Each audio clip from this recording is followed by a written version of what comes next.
RotoGrinders? It's KillaB, and I'm here to break down a Week 15 lineup for you. We're actually going to look at a different lineup, not even my lineup. We're going to look into Beep I'm a Jeep, Jay Rayner's lineup in the FFWC, the $15 million championship over on DraftKings. This was a really contrarian style lineup, but before I even get into the lineup, I just want to give out a shout out to DraftKings. What a phenomenal event. I was out there. Really awesome. Got to put some names to faces that I haven't even met yet. So plenty of different guys across the industry that I was looking forward to meet and got to meet them. So but yeah, and just want to especially thank Jonathan Aguiar over there for helping me out with the travel. So thank you. And all right, after all that plugging, let's dive into this lineup. So you can see Jay went really contrarian here. Did a double stack from Denver. And he was the only person, one person out of a field of 200 different lineups to roster Brock Osweiler. I love that. 0.5%, 1 of 200. We can see, looking at his game log, that the rein started getting a little bit looser in coming from the Oakland game last week. He had 51 attempts, and I expected game flow to be such that he was going to be throwing quite a bit in this game also. So I mean, to get a guy that is only owned in your lineup is unbelievably great. Brock ended up having a huge first half. He had 4 touchdowns, 232 yards, and basically had near 30 points in the first half. So he did not do anything in the second half. He had 1 interception and had 62 total yards in the second half. So he didn't even get the yardage bonus with 296 here. So really unfortunate. I think at half I told Jay that he was probably a 5-1 favorite to make the top 10, and I still stand by that. I mean, he was the only one on these guys. So, I mean, Emmanuel Sanders is only 1% owned, and this was the last game to finish it up. So, he had 3 Denver guys going, and they had multiple chances to put him over the top, but again, just fell short here. So, but yeah, let's move on to the stack of the Emmanuel Sanders. So only one other player had him. And I really like this. Demaryius Thomas has kind of been dealing with drops all year, which has been very unlike him. Don't know what the issue is there, but really like the Emmanuel Sanders play. Obviously, the lower owned of the two, as only one other lineup has him in. He ended up getting 11 touches, 10 catches, and 1 carry here for 205 yards with 1 touchdown. So, and then you can also factor in that he is a punt returner, so you get a little extra equity in case he takes one to the house there too. So, pretty awesome to get him this low owned, and obviously he hit both these guys' ceilings. It's unfortunate though, because I really don't think this is Brock's ceiling, because I mean, he did all this work in the first half, so his ceiling is pretty big. And I just want to go into a little bit more about how much I like Brock. Brock's in a situation very similar to Aaron Rodgers, where he sat out for 3 years, got to be an understudy for one of the best quarterbacks of all time, and he's talented. He's a 2nd-round pick. He's not as highly touted as obviously Aaron Rodgers is, but I think in this system he's going to step in and produce. So I like him going forward for sure. And then moving to Demaryius Thomas, the other Denver wide receiver, not as great of a day again. Oh, some big drops at the end of the game. He had 2 touchdowns, which is awesome.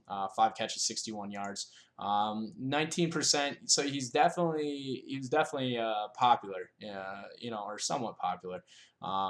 He was a guy that I wasn't on at all in any of my tournaments. So I put him in. I guess I did put him in a few one-offs. So but yeah, it kind of stayed. I did like this game shooting out. I did like involvement of the pass game here. The only reason why I kind of faded Denver is because C.J. Anderson was coming in the mix, and I didn't know how that would affect usage overall for the Denver offense. But then moving forward, Brandon Boldin, running back for New England, didn't really get off. Also didn't play a lot of snaps. It was a three-headed monster in New England. So this is a good gamble, though, 18%, so very similar here. 35 other lineups had him. There are a lot of guys coming into a role, like Shoelace from Jacksonville, and Brandon Boldin, guys that you could kind of punt this position, but you're kind of gambling on what role they would actually have. And I would assume Beep would have rather had a few more touches out of Brandon Boldin. Devontae Freeman, I love this play. Heard a lot of noise out of Adrian Peterson being the top running back this week. I like Devontae Freeman. And pretty impressed that Beep also liked Devontae Freeman. 13% owned, so owned in 25 other lineups. He ended up getting 101 yards, so but 50-50 between the receiving and rushing. Had a rushing touchdown, 7 catches though. That's really nice. This is a really good, pretty good day out of a running back that's going to be lower owned and a top tier talent. So Adrian Peterson was a lot more chalkier than Freeman. So and we know that he got hurt. So and then moving forward to Alshon Jeffery, this is probably one play that I wasn't on at all, just because knowing that he had knee issues coming into the week. Minnesota's cornerbacks were tough, and he was also kind of coming off of some pretty good performances. I mean, he did get 1 catch, 10 yards, and a touchdown, so he did salvage some points here. So it wasn't as bad as it could have been. So Antonio Gates at tight end. Now, I really like San Diego's situation coming in this week. Obviously, being at home, their last potential home game ever, and I didn't want to buy Phillip Rivers because I wasn't impressed with the talent that he has to throw to. And I also didn't buy Danny Woodhead or Gates, but I was on Dontrell Inman as the only truly healthy, truly young pass receiver in this offense.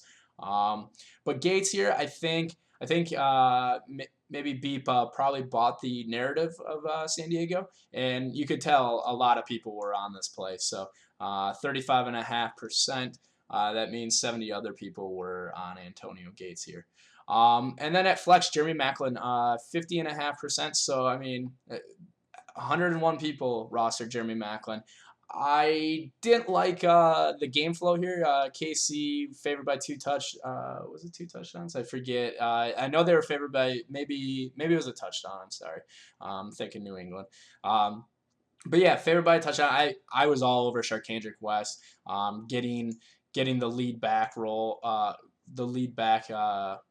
back, and him touching the ball a ton, and I thought he would be pretty small owned. So I was more on the Kansas City run game than the pass game here. So and then moving on to the Seahawks defense, I like this play, paying up for such a great situation. Johnny Manziel, with them being at home. The only thing they didn't do here was score. So gave up 13 points. They had 3 sacks, 1 interception. They just didn't score, and scoring is just so random in DFS. So don't be results oriented when it comes to your defense. You're trying to put them in the perfect situation, and Seahawks at home versus a Johnny Manziel led offense. I mean, you can't ask for much more. So 173.64, that took 19th place out of 200 runners. He ended up being 12 points short of the final 10 here, and the final 10 plays in 4 weeks. So great performance, awesome lineup. Again, analyzing this lineup, I probably would have tried to talk him off of Alshon Jeffery, but you can't fault him for the Brandon Boldin, Maclin, Gates. It just matters what you want as a makeup of your team. So he's one of the best contrarian players out there. You're going to see him on the top of the leaderboards in Major League Baseball all year. So, yeah, just wanted to analyze what one of the top players is doing in their lineups. So hope you grinders had a good week 15, and if not, 2 more weeks left. So get after it.